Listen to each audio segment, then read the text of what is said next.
우리 지난주에 가을이 깊어가는 이 11월에 우리의 생각도 우리의 영혼도 조금은 이 사색의 계절인 가을에 맞게 예수님의 영성을 좀 깊이 묵상해 보자는 마음으로 예수님의 영성이라는 주제로 시리즈의 말씀을 시작했습니다.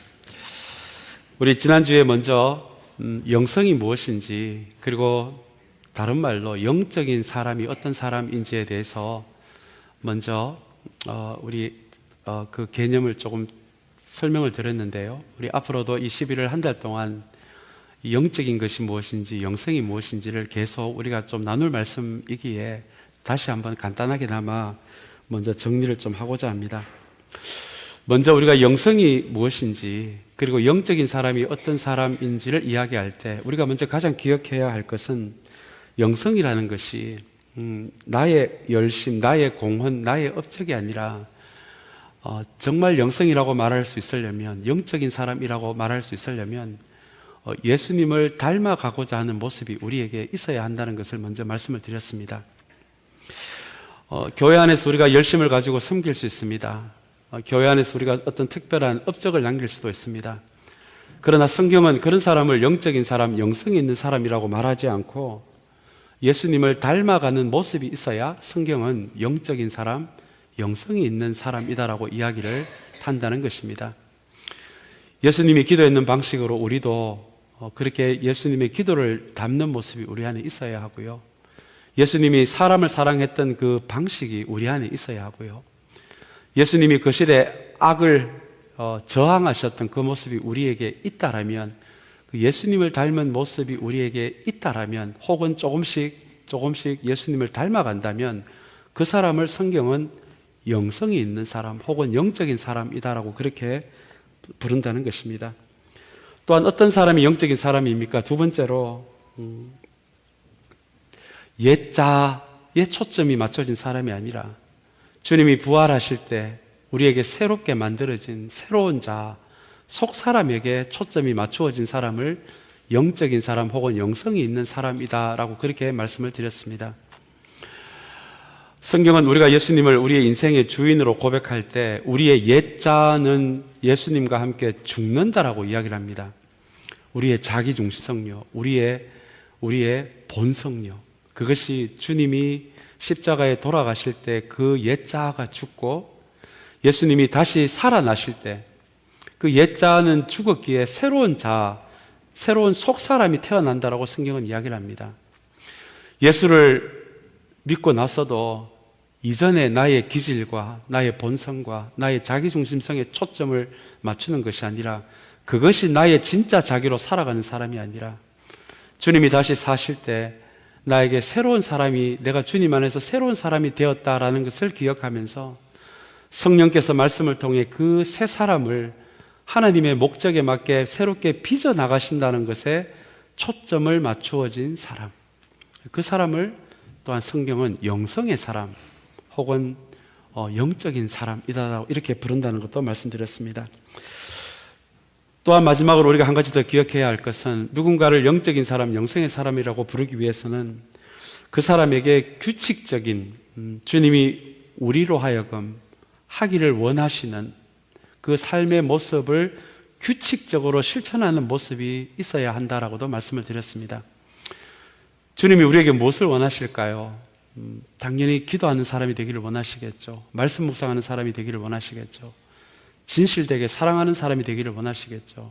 진실한 사귐을 가지는 사람이 되기를 원하시겠죠. 이것을 한 번, 두 번 혹은 한 달, 두 달 하다가 관두는 사람이 아니라, 이것이 우리에게 좋은 습관이 되어서 누군가가 우리에게 강요하지 않아도 우리에게 습관적으로, 규칙적으로, 일관성 있게 이런 모습이 우리에게 자연스럽게 나오는 것을 성경은 영적인 사람이다라고 부른다는 것입니다. 기분이 내킬 때만 기도하고, 기분이 내킬 때만 말씀 묵상을 하고, 기분이 내킬 때만 구제를 한다면, 여러분, 그런 사람을 성경은 영적인 사람이다라고 말하지 않습니다. 그런 사람은 그냥 기분대로 예수님을 믿는 사람들에 불과합니다. 이렇게 실제로 예수님을 닮아가는 모습이 완전하지는 않더라도 나에게 조금이라도 있느냐? 그리고 나의 옛자가 아니라 주님과 함께 새로 태어난 이 새로운 자, 여기에 초점을 맞추어서 성령께서 말씀을 통해 그 새로운 자를 빚어나가도록 성령께 우리를 열어드리는 사람이 되느냐? 혹은 주님께서 우리에게 원하시는 모습이 우리에게 규칙적으로 일관성 있게 자연스러워져 가느냐? 여기에 따라서 성경은 그 사람을 영적인 사람 혹은 영성이 있는 사람이다라고 부른다는 것입니다. 이 세 가지 기준을 여러분 꼭 기억하시면서 오늘 이 한 달에 예수님의 영성이라는 이 시리즈 설교를 이렇게 잘 따라오시면 아마 이 시리즈를 통해서도 우리에게 큰 은혜가 있을 줄 믿습니다. 여러분, 성경은 어디를 봐도 우리에게 좀 대단한 사람이 되라, 좀 굉장한 사람이 되라 라고 이야기하는 구절은 그 어디에도 없습니다. 대신에 성경은 우리에게 영적인 사람이 되라 라고 이야기합니다. 영성이 있는 사람이 되라 라고 이야기합니다. 11월 한 달 동안 다시 한번 이 예수님의 영성이라는 시리즈의 말씀을 통해 저와 여러분들이 뭔가 좀 더 대단한 사람, 누군가가 알아주는 사람이 아니라 영적인 사람이 되는 그 한 걸음을 또한 내디딜 수 있는 저와 여러분들의 신앙의 자리가 되시기를 간절히 소망합니다. 우리 지난주에는 예수님의 비움의 영성에 대해서 함께 은혜를 나눴습니다. 오늘 우리가 함께 은혜를 나눌 말씀은 예수님의 고독의 영성입니다. 예수님에게 고독의 영성이 있다라는 것을 여러분 혹시 들어보신 적이 있으십니까? 먼저 성경이 이야기하는 이 고독의 영성을 이해하기 위해서 이 고독이라는 단어를 외로움이라는 단어와 조금 구분할 필요가 있습니다. 여러분, 외로움이 무엇입니까? 외로움은 혼자 있는 것을, 힘들어하는 것을 의미합니다. 그에 반해 이 고독은 의도적으로, 자발적으로 혼자 있는 시간을 선택하는 것을 의미합니다. 유독이 그 외로움을 잘 타시는 분들이 계십니다. 저도 한때 그랬던 것 같습니다. 제가 혼자 밥 먹는 게 참 힘들었던 사람입니다. 그래서 저 혼자 밥을 먹어야 되는 상황이 되면 괜히 집에 잘 있는 친구들 전화해서 밥 사줄 테니까 밥 같이 먹자. 그렇게 했던, 그게 한두 번이 아니고 무수히 했던 기억이 납니다. 그렇게 친구들에게 밥 사줬던 돈만 다 모아도 아마 지금 집 한 채를 샀을 텐데요. 제가 그럴 정도로 외로움을 많이 타는 사람이었습니다. 저희 집 사람이 둘째를 가졌을 때 입덧이 심해서 우리 한국에 있는 친정에 한 3달 동안 다녀오는 일이 있었습니다. 공항에서 첫째 우리 3살 된 애와 우리 집사람을 보냈는데 그게 뭐라고 공항에서 이렇게 눈물이 나더라고요. 그러고 나서 집에 돌아와서 방문을 열었는데 꽉 닫힌 그 방문 안에 무슨 시베리아에서 부는 찬바람이 어떻게 그렇게 세차게 제 마음을 향해 불던지 그냥 그 빈 방에 저 혼자 쓸쓸히 있는 그 빈집에서 그냥 그 눈물 그 한 바가지 쏟았던 그런 기억이 납니다. 그때부터 집사람에게 매일 전화해서 하루라도 빨리 오면 되지 않겠냐고 제발 좀 빨리 오라고 그렇게 3달 동안 거의 폐인처럼 살았던 기억이 납니다. 여러분, 제가 이런 이야기를 했다고 해서 오늘 또 토렌스 여기저기 다니시면서 우리 목사님 외로움 타는 사람이야 이렇게 하시면 안 됩니다. 한때 그랬다는 겁니다. 한때. 지금은 그렇지 않습니다. 그렇게 혼자 있는 것을 힘들어하는 것, 그것을 외로움이라고 이야기합니다. 그에 반해 고독은 자발적으로 혼자 있는 시간을 가지는 것을 의미합니다. 그 시간을 일부러 만드는 것을 의미합니다. 예수님이 때때로 이 고독의 시간을 가졌다는 것을 여러분 알고 계십니까? 오늘 본문은 예수님이 그런 고독의 시간을 가지셨다, 고독의 영성을 가지셨다는 것을 우리에게 이야기하고 있는데요. 먼저 우리 15절의 말씀을 우리 한번 같이 보기를 원합니다. 우리 15절의 말씀을 한번 같이 읽을까요? 우리 한번 같이 읽겠습니다. 그러나 예수의 소문이 더욱더 퍼지니 큰 무리가 그의 말씀도 듣고 또 자기들의 병도 고치고자 하여 모여들었다라는 말씀입니다. 여러분, 15절의 말씀을 가만히 보시면 우리에게 본능적으로 우리가 너무너무 좋아하는 그런 두 단어가 나옵니다. 그 단어가 바로 큰 무리라는 단어이고요. 모여들었다라는 단어입니다. 큰 무리는 많은 사람을 의미하고요. 이 많은 사람들이 예수님의 소문을 듣고 예수님에게 모여들었다라는 의미를 가진 단어가 큰 무리 그리고 모여들었다라는 단어입니다. 아마 예수님의 시대뿐만 아니라 이 시대를 살아가고 있는 우리들에게도 어떤 한 사람의 성공을 보여주는 표시가 이 두 단어가 아닌가 생각해 봅니다. 내가 어떤 비즈니스를 하든 사업을 하든 그곳에 많은 사람들이 몰려드는 것, 이거 여러분 우리가 모두 원하는 성공한 사람들의 모습이 아니겠습니까?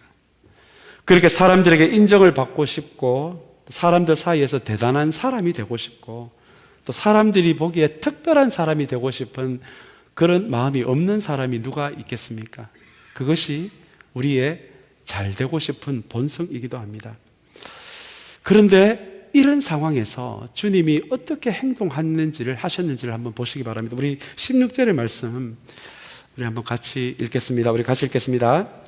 그러나 예수께서는 외딴 데로 물러가서 기도하셨다라고 오늘 본문은 이야기를 합니다.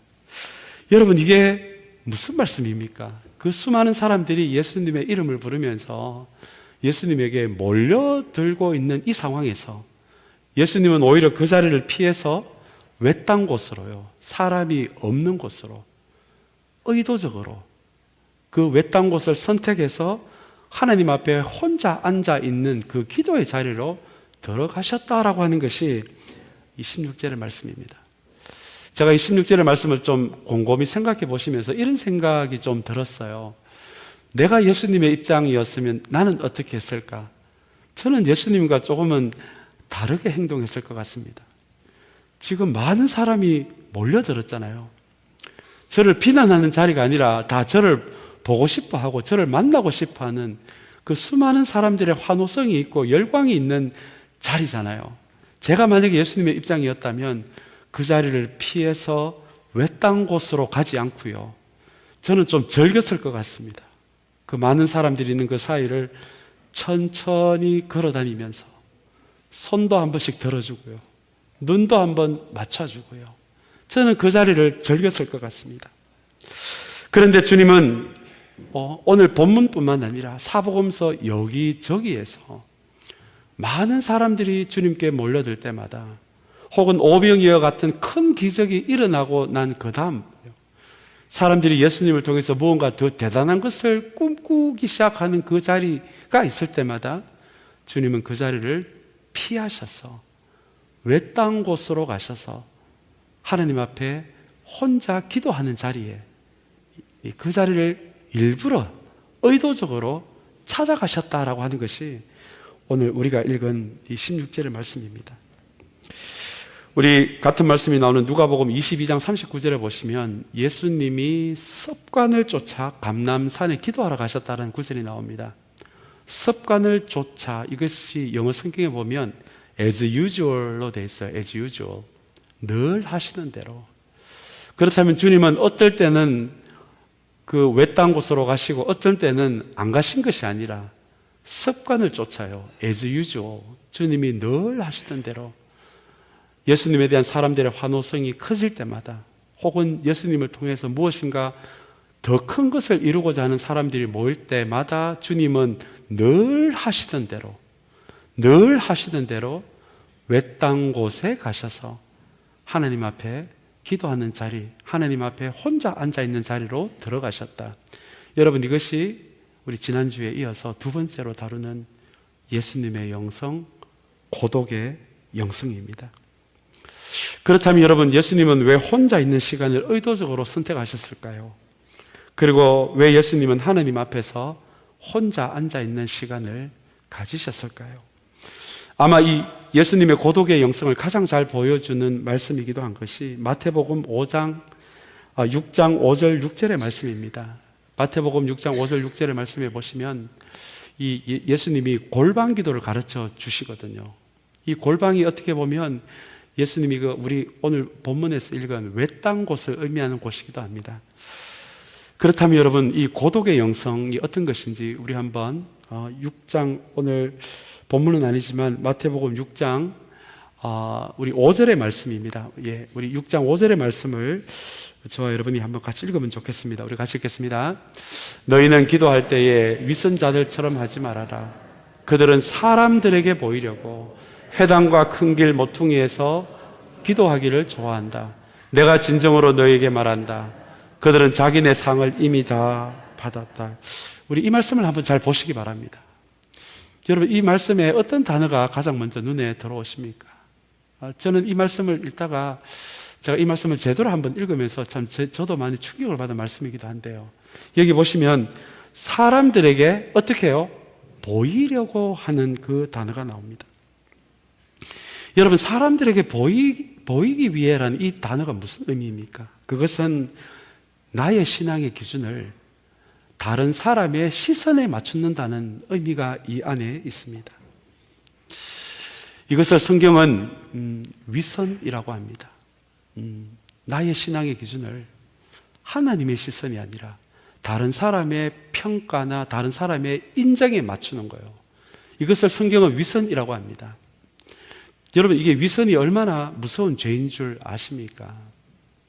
여러분, 위선은요, 실제로 내 모습에는 그런 모습이 없는데 다른 사람의 인정을 받기 위해, 다른 사람의 시선을 받기 위해 내가 영적인 사람처럼 보이는 것, 그렇게 행동하는 것을 여러분, 성경은 위선이라고 이야기하고요. 그것이 한 사람의 인생에 위선이 자리 잡으면 그 사람의 영혼이 무너지고, 한 공동체에 이 위선이 한 문화로 자리 잡을 때 그 공동체가 영적으로 무너질 수도 있는 것이 바로 이 위선입니다. 여러분, 우리 가끔 교회를 오래 다니다 보면 우리의 인사말이 안녕히 가십시오라는 단어와 함께 예, 제가 기도하겠습니다, 이렇게 우리가 인사말을 그렇게 쓸 때도 있습니다. 특별히 목회의 길을 걸어가는 제가 그런 인사를 저도 가끔 쓰는 것 같아요. 교인분들하고 삶을 나누다 보면 그분하고 헤어질 때 집사님 기도하겠습니다, 이게 저의 안녕히 가십시오라는 그 인사말 대신에 기도하겠습니다, 이제 그렇게 제가 인사를 하기도 한다는 것을 제가 알게 됐습니다. 그런데 여러분, 누군가를 위해서 기도하겠습니다라고 이렇게 이야기할 때 실제로 기도하시면은 아무 문제가 없습니다. 그런데 나는 기도를 안 하는 사람이에요. 나는 기도를 안 하는 사람인데 누군가의 이야기를 들으면서 제가 기도하겠습니다라고 이렇게 말을 한다면 그것은 하나님의 시선이 아니라 그 사람에게 내가 조금 더 영적인 사람인 것처럼 보이고자 하는 그 욕망이 숨어 있지 않겠습니까? 그것이 바로 오늘 본문에서 5절에서 이야기하는 사람에게 보이려고 라는 말씀의 의미입니다. 차라리 내가 그분을 위해서 기도해 줄 자신이 없으면 차라리 그냥 그런 말을 안 하시면 됩니다. 안 하시면 되는데 기도하겠습니다라고 하고는 기도를 하지 않아요. 여러분, 그것이 사람에게 보이려고 하는 오늘 주님이 말씀하시는 위선의 한 모습입니다. 여러분, 사랑도 마찬가지입니다. 우리 종종 대표 기도를 듣다 보면 우리 참사랑교회, 우리 교회 이름답게 참 사랑을 나누는 교회가 되게 하여 주시옵소서, 그렇게 기도하시는 분들이 계십니다. 얼마나 소중한 기도입니까? 얼마나 아름다운 기도입니까? 그런데 여러분, 기도를 그렇게 하시면서 본인이 정말 참되게 사랑하는 것에 대해서, 진실되게 사랑하는 것에 대해서 내 기준을 넘어서는 사람 혹은 내 기준에 미달되는 사람까지도 진실하게 사랑하는 것에 대해서 실제 사랑하는 모습은 내 안에 없으면서도 기도하는 자리에서만 진실되게 사랑하게 하여 주시옵소서, 그렇게 기도한다면 여러분, 그것을 성경은 위선이라고 이야기합니다. 이것이 실제로 주님을 향해 많은 사람들이 모여들었을 때 그 자리를 피해 외딴 곳을 찾으신 이유이기도 합니다. 주님은 이 땅에 사람들에게 인기를 얻기 위해 오신 것이 아니라 십자가를 지기 위해서 오셨기 때문입니다. 그렇다면 그 십자가의 길, 자기 희생의 길은 하나님의 시선에 맞추을 때만 걸어갈 수 있는 길이지 않겠습니까? 그런데 주님은 십자가를 지기 위해 이 땅에 오셨는데 사람들의 열광 소리, 사람들이 인정하는 소리, 사람들에게 인기가 올라가는 그 자리에 주님이 마음을 뺏긴다면 어떻게 십자가의 길을 걸어가실 수가 있으시겠습니까? 그래서 주님은 그렇게 사람들이 몰려들 때마다 외딴 곳을 일부러 찾아가셔서 하나님 앞에 앉아 있는 그 고독의 영성을 그분은 가지셨던 것입니다. 그렇다면 여러분, 외딴 곳에서 무슨 일이 일어나길래, 하나님 앞에 혼자 앉아 있으면 도대체 무슨 일이 일어나길래 주님은 사람들이 몰려들 때마다 그 고독의 영성의 자리를 가지셨을까요? 우리 방금 읽은 5절의 말씀에 이어서 6절의 말씀, 우리 한번 마태복음 말씀입니다. 우리 6절의 말씀 참 소중한 말씀인데요, 우리 한번 같이 읽겠습니다. 너는 기도할 때에 골방에 들어가 문을 닫고서 숨어서 계시는 내 아버지께 기도하여라. 그리하면 숨어서 보시는 너의 아버지께서 너에게 갚아주실 것이라는 말씀입니다. 우리 이 말씀을 잠깐 스크린에 두면 좋겠습니다. 여러분, 이 6절의 말씀을 한번 보시기 바랍니다. 너는 기도할 때 골방에 들어가 문을 닫고서, 그 다음 단어를 한번 보시기 바랍니다. 하나님이 그곳에 숨어서 계신답니다. 다음에 그 다음 표현은요, 그래야면 또 그곳에서 하나님이 숨어서 우리를 보신다라는 표현이 나옵니다. 먼저 이 말씀을 이해하기 위해서요, 고독의 영성을 이해하기 위해서, 골방의 영성을 이해하기 위해서 오늘 주님이 설명하시는 이 골방이 어떤 장소인지를 아는 것이 먼저입니다. 우리는 보통 골방이라고 하면 작은 방을 의미합니다. 우리 다리를 조금 굽히면 잠도 잘 수 있는 방, 우리 그렇게 이해하고 계실 텐데요. 그러나 이스라엘 사람들에게, 몇천 년 전에 이스라엘 사람들의 집에 있는 골방은 자그마한 창고를 의미했습니다. 음식 재료를 보관하는 장소이기도 하고요, 그리고 자그마한 동물을 기르기도 한 창고가 바로 오늘 본문의 골방이라고 번역된 단어입니다. 그런데 여러분, 2000년 전에 이스라엘 사람들의 집에 있었던 이 골방에는 어떤 특징이 있었냐 하면 안에 잠금 장치가 있었다고 합니다. 그래서 작은 창고 같은 곳이지만 안에 들어가서 문을 잠그면 누구도 바깥에서 들어올 수 없는 방이 이 창고를 의미하는 이 골방이었습니다. 그렇다면 여러분, 이 골방은 오늘 주님께서 말씀하신 외딴 곳이 될 수도 있을 것 같아요. 다른 사람들의 방해를 받지 않는 거죠. 허름한 곳입니다. 동물을 키우기도 하는 곳이니까 냄새가 나는 곳이기도 합니다. 그런데 그런 곳이지만 안에서 문을 잠그면은 그 안에 누가 계신다고요? 하나님이 계시답니다. 여러분, 이게 무슨 말입니까? 이게 무슨 의미입니까? 여기서는 숨어서 계신다라고 표현이 되어 있지만 영어 성경에는 in secret, in privacy라고 되어 있습니다. 그 안에 문을 딱 잠그는 그곳에 하나님이 은밀히 그 안에 계시고, 그리고 in private, 굉장히 사적으로 계신다는 말이잖아요. 여러분, 이게 무슨 의미일까요? 주님은 이 공동체에서 예배를 드리는 이 자리에도, 사람들이 모여서 드리는 이 예배 자리에도 함께 계시지만, 그러나 주님은 동시에 외딴 곳요, 안에서 문을 잠그면 누구에게도 간섭을 받지 않는 하나님과 나와 단 둘이만 만날 수 있는 그 자리에도 하나님이 이미 와 계시고 은밀히 계시고, 이것을 한 걸음 더 나아가서 이야기하면 그렇게 우리가 외딴 곳으로 올 수 있도록, 우리의 골방으로 오실 수 있도록 그 골방에서 우리를 기다리고 계신다. 그것이 in privacy의 의미겠죠.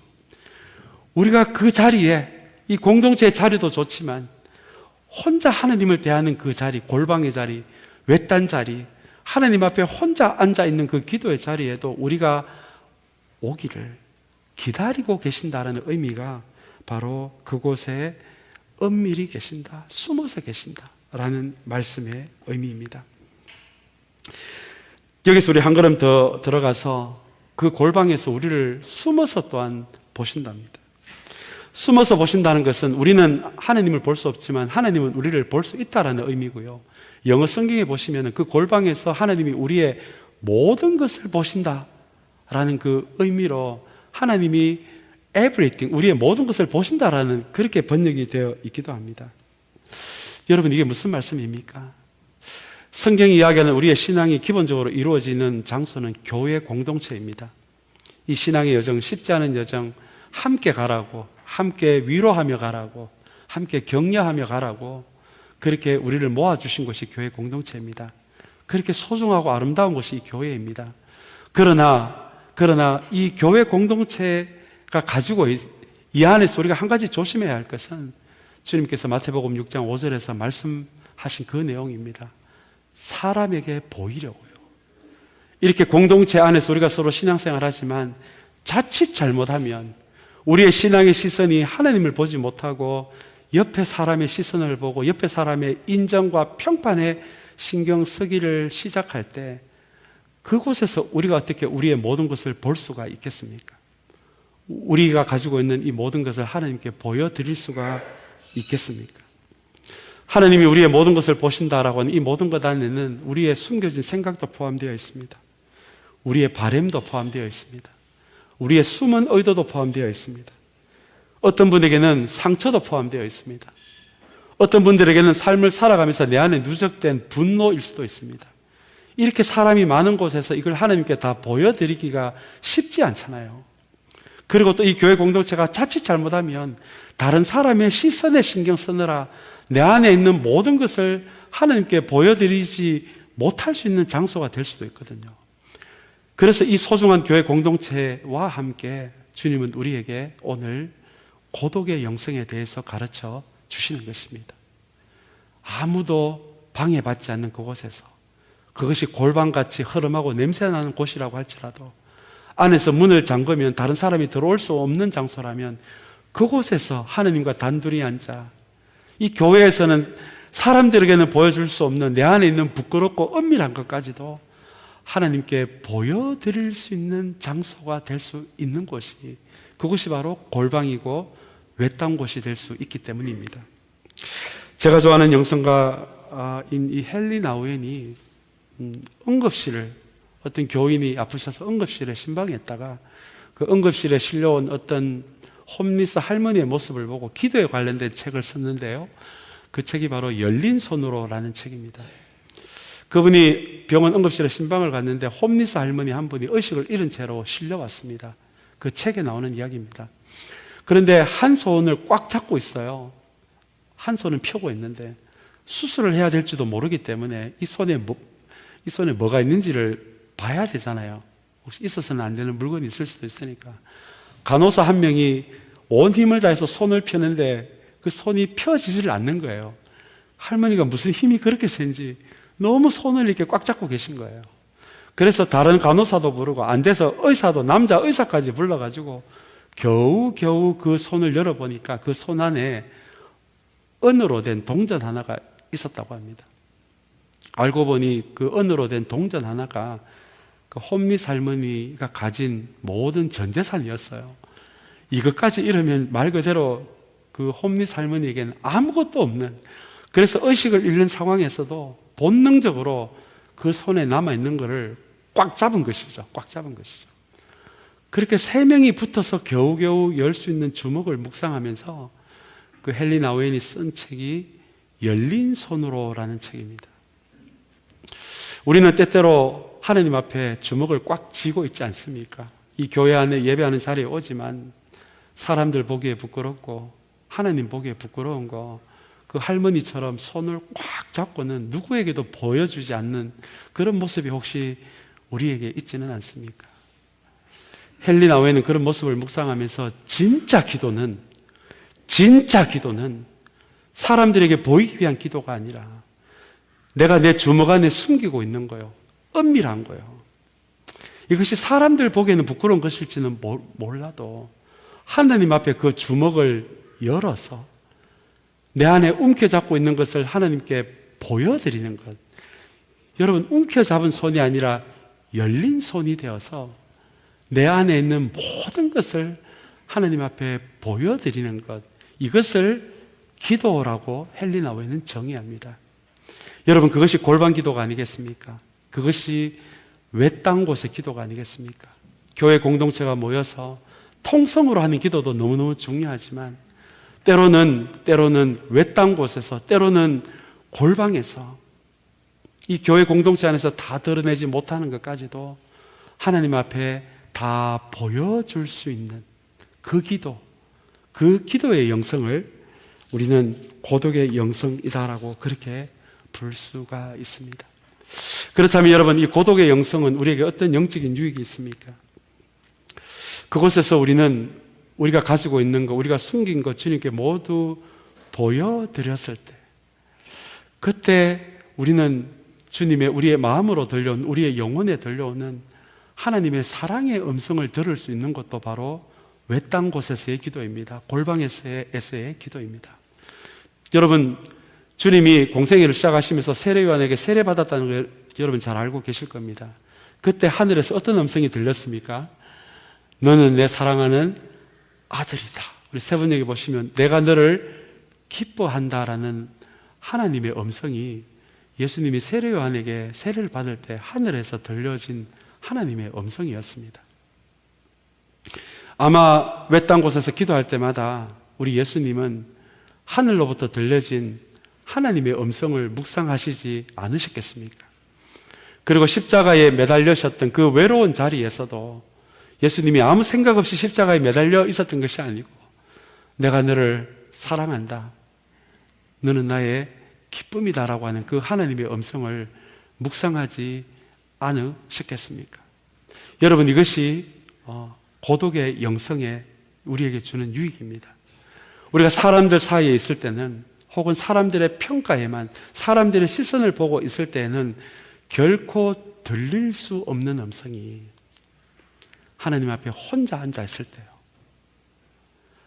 하나님 앞에 내 열린, 내 꽉 쥔 주먹을 열어서 하나님께 모든 것을 보여드리는 그 자리에, 비로소 그 자리에 우리의 마음에, 우리의 영혼에 세밀하게 들려주시는 그 음성이 너는 내가 사랑하는 아들이다, 너는 내가 사랑하는 딸이다라는 하나님의 사랑의 음성이 아니겠습니까?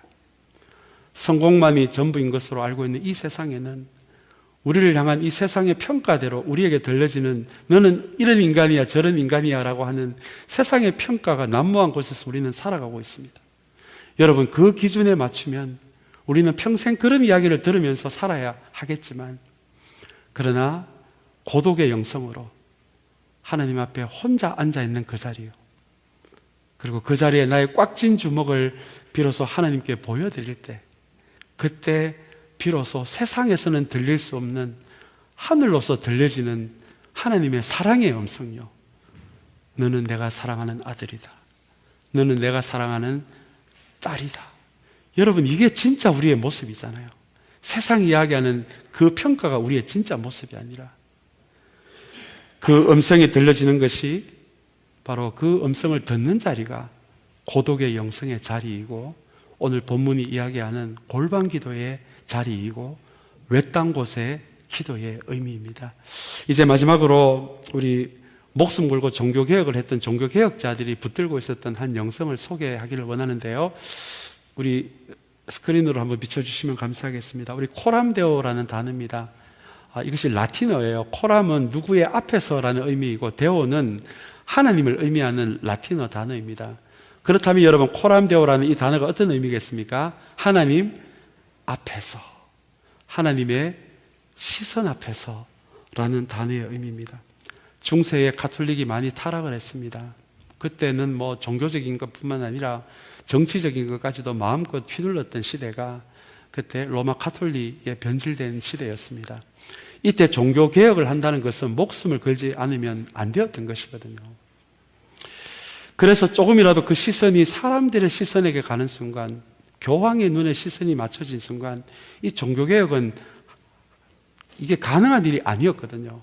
그래서 이 종교개혁자들이 정말 굳게 붙들었던 이 영성이 바로 코람데오입니다. 사람의 시선이 아닌 누구의 시선요? 하나님의 시선 앞에서, 하나님 앞에서. 이것이 이 고독의 영성의 힘입니다. 하나님 앞에 앉아 있는 사람들이요, 이 세상의 악에 대해서, 이 세상이 변질된 것에 대해서 그것이 아니다라고 말할 수 있는 이 용기가요, 하나님 앞에 앉아 있는 사람들에게서 비로소 생기는 것이거든요. 왜냐하면 영적 용기는 사람들의 시선에 맞춘 것에서는 도저히 생길 수 없기 때문입니다. 하나님의 시선에 맞출 수 있어야 무엇이 선한 것인지 악한 것인지 구별이 됩니다. 하나님의 시선에 내 시선을 맞추어야 그게 아니다라고 말할 수 있는 용기도 바로 하나님의 시선과 내 시선이 맞춰질 때입니다.